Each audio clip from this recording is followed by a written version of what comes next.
Okay, it's election season already. The election, of course, is still over a year away, except for the special election, which we'll talk about a little bit later. But the general election is next November, and we already have some really strong candidates that need your support.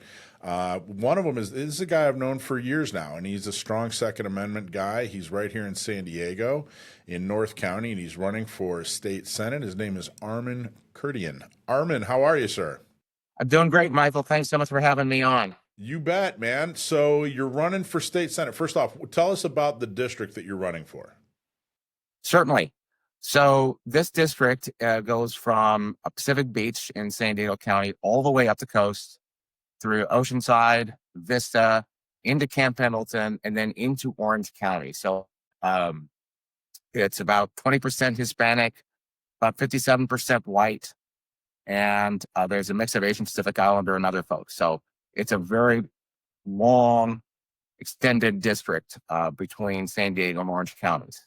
And you're running. There's an incumbent, right? It's not an open seat. There's somebody in that seat currently Yes, Catherine Blakespear, the former mayor of Encinitas. who is enormously anti-gun. I can't explain just how anti-gun she is. She actually was involved in the formation of some of the local Brady organization, uh, uh, uh, meetings and groups. She's extremely anti-gun. She's an anti-gun person who ran for office and won. She's not someone who ran for office and then decided to be anti-gun.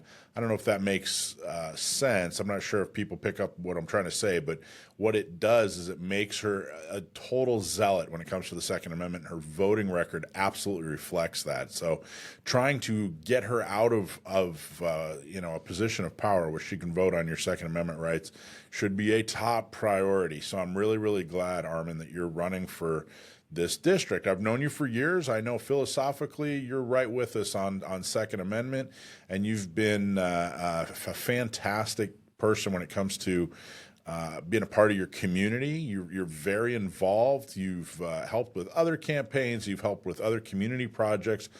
You're a fantastic candidate. But what really made you run? Why did you finally decide, hey, I got to do this? So, it's a lot of things. Like you say, I love serving my community. I'm a patriot. I love my country. I served in the Navy for 25 years. I was a naval flight officer, retired as a captain.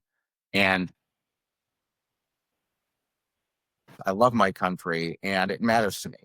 But you kind of hit the nail on the head right there. And as I was thinking about all these things about what gets me up in the morning, frankly, there are so many people in Sacramento right now that are so disconnected from the people they are ostensibly there to represent. A lot of the unions have a death grip on the legislators in Sacramento, and if for no other reason than to just supplant one person in Sacramento with somebody who actually cares about other folks. Because, frankly, if I win this race, I'm going to miss time with my family and I'm going to get a pay cut. I'm going to lose a lot of time to matters to our state. And there's a lot of people who simply don't have a voice, and they don't have the ability to flee the state like 1.5 million people others did.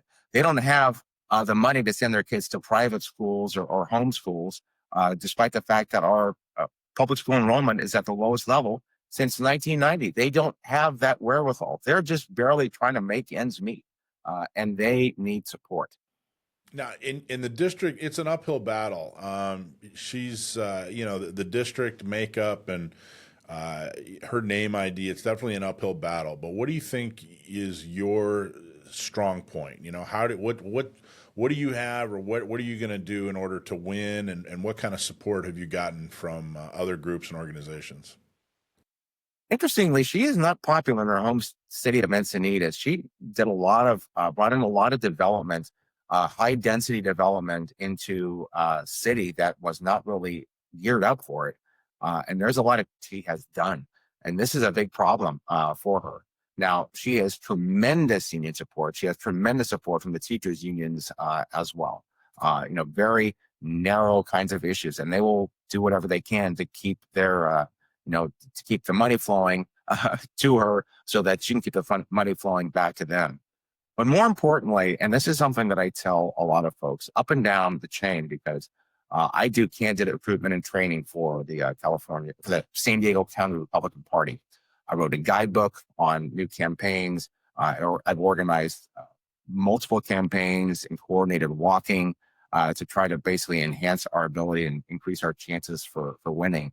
But what I tell folks is while the issues are important and you got to make it very simple for folks to understand, actually connect with the people that they represent on an emotional level is a big reason why Republicans are happening in New York City right now.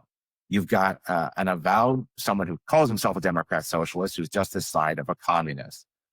Jude Hader is about to be elected the mayor of New York City. And why? He's up against two folks. One is a disgraced governor of the state of New York who seems indifferent, doesn't smile, doesn't seem happy. And the other guy, Curtis Lewa, even though he's got some good ideas, comes across as angry all the time. If you look at the three of them together and you don't have time to watch the news, you're not involved politically, who are you going to vote for? It's pretty obvious. So just by talking to people and listening to people, I had a great conversation with a couple of folks on a plane the other day. I'm just listening to more of a good conversation. I'm talking to them. I told them, and it was a great conversation. You just have to listen to folks and understand where they're coming from, because a lot of us want the same thing, but the path to get there is very, very different. And right now, the path that the supermajority in Sacramento has us on is, I don't know, in some ways we may be past the point of no return, but hopefully we can at least start limiting some of the damage that they're doing. So on paper, despite the fact that your district is, like I said, a little bit of an uphill battle, you think that they're ready to go a different direction because of some of her slip ups, and then generally it just feels like the country's attitude has changed over the last year or so. It feels like we've kind of hit a tipping point, and people are going, all right, some of this extreme ridiculousness, is too much, and they're going back to a more traditional, American, sensical, opinion about most political things. You feel like that's happening in your district? Yeah, you got to remember, come election time, that's when 3/4, 2/3 of the seat, they may not be paying attention, like I talked about. Now, this district has a 5.3% Democrat advantage. Now, it was 6.7 when Matt Gunderson ran in 2022, so it's actually moved to the right. And whatever happens with Prop 50, it's not going to change these lines. If you haven't put your ballot in, you're listening to this, you need to go fill it out and turn it in right now. And if you did not get a ballot, then go get one and turn it in right now, so that folks don't have to come and chase you down for very tired. And we saw how much more red, even though the state still went for the vice president in the last election, it wasn't nearly the margin that Joe Biden got in 2020. So folks are sick and tired of this far left progressivism, even though they're very, very loud and they're very poignant and hateful. They are still who they are, and they don't represent the entirety of the Democratic Party. And I know I can get a lot of Democrats to come to vote for me because they're working class Americans. And like I said, about 90% of this district is Hispanic. And I've got a plan to reach out to them, to connect with them on a personal level for family, community. They're very religious. They don't buy a lot of this boys and girls sports kind of garbage. They are not far left progressives en masse. They are reachable, and I think we can pull a lot of them over to this side. That's interesting. What's the success story? Have you actually heard from somebody who said, hey, I voted for her, I'm voting for you, or hey, I campaigned, or hey, we're a group that normally would support her, but we're leaving, or what's a good success story? Yeah, there are a couple of groups that I've connected with in Encinitas, and hopefully set up some meet and greets with them that have basically said that exact same thing. That they were they're not necessarily excited, but and voted for her and supported her, and now that's certainly not the case. Pretty much every small business owner I have spoken to has said, the small business climate is bad, and she has a tremendous number of bad small business votes. Let alone the 2A types of topics. She voted for AB 1228, fast food worker minimum wage. That's cost 22,000 jobs in this state. She made it illegal for owners and managers to have what's called, the captive audience kind of a meeting with employees to talk about labor relations. Obviously, it's a very pro-union kind of thing. Bills that target small mom and pop recyclers. bills that redefine what it means for discrimination, which just opens up the floodgates as if they weren't wide enough already for all kinds of lawsuits that people can bring against their owners and their bosses. So a tremendous amount of bad legislation that's coming out of there. So let's talk about Second Amendment. Obviously, we're Gun Owners Radio, so talk to us about why is the Second Amendment. I think a lot of people would be tempted to shy away from Second Amendment in your race and in your district, and you're not. You're absolutely saying, hey, this is something that's important. I want to go on Gun Owners Radio. I want to talk to gun owners, and make sure that they understand I'm an ally. Why is the Second Amendment important to you? We've talked about this ad nauseum and say, well, let's just take the guns away from people. Okay. So if you eliminate a gun, you snap your fingers, maybe the guns go away, but what is left behind? Depression, mental illness, social media. So you haven't cured the problem. And that is a big, big issue in the state and frankly for our country as a whole. And by focusing on the wrong thing, there's still going to be a lot of people out there. And if you take the gun away from them for, gun-assisted suicide, they're going to find another way to do it. They're going to drive themselves off a cliff. They'll overdose on drugs. Shoot, 100,000 people dying from addiction and drugs over the last few years. This is a very, very serious problem. And, it's not necessarily a foremost issue because folks haven't really necessarily talked about it, but you support the Second Amendment by supporting mental illness and supporting cures for mental illness, addiction, and going after these kinds of things very seriously. There's been a very enabling and facilitating policy, especially as these kinds of things relate to homelessness. People who've been living on the streets to either die or be a victim of a violent crime or commit one. If you're homeless, that is patently unacceptable. So this is what matters, frankly. This is what we need to do in order to take care of our people. This is the kind of thing, Jim Desmond is, has got money for a mental health facility. I believe it was in Price City. That's under construction. Hopefully will be open soon. We're going to need a lot more of those to treat these kinds of folks. And then it's also related to parents and kids. The state is trying to drive a wedge between parents and children and the nuclear family and the familial home. You do more of that, you're going to drive more kids to violence and depression and mental illness. So it's all interrelated and all tied together. It's all root cause analysis. And if you haven't properly diagnosed what the problem is, then you can't solve the problem. Great. Well, it's a winnable district. I think you're a fantastic candidate. I'm looking forward to watching you fight your way to Sacramento.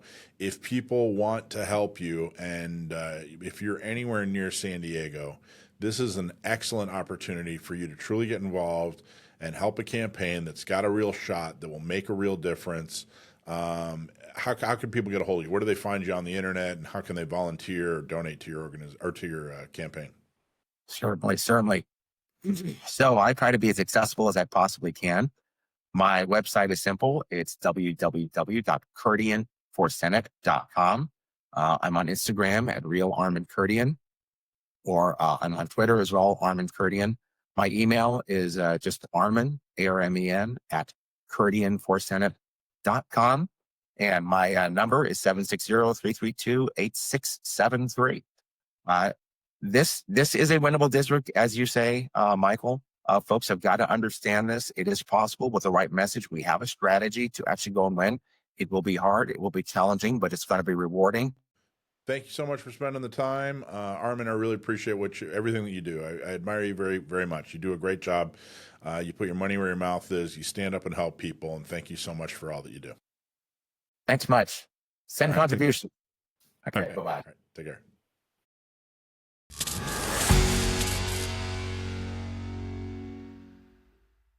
So when you're using it on your firearms, because it takes about 3 cleanings, so I like to say it's a clean shoot, clean shoot, clean shoot process, much like seasoning a cast iron skillet. So you're going to field strip your firearm, break it down, and then you're going to put our product on piece by piece by piece, covering the entire firearm. Then you're going to take the barrel, you're going to clean the barrel inside of that, and then you come back and you wipe it all off, and you're done. It's that easy. Remember, seal one and done. Hey, thanks for watching Gun Owners Radio. I hope you loved that clip. Don't forget to like, subscribe, comment, and follow us on social media, and check out our website at gunownersradio.com.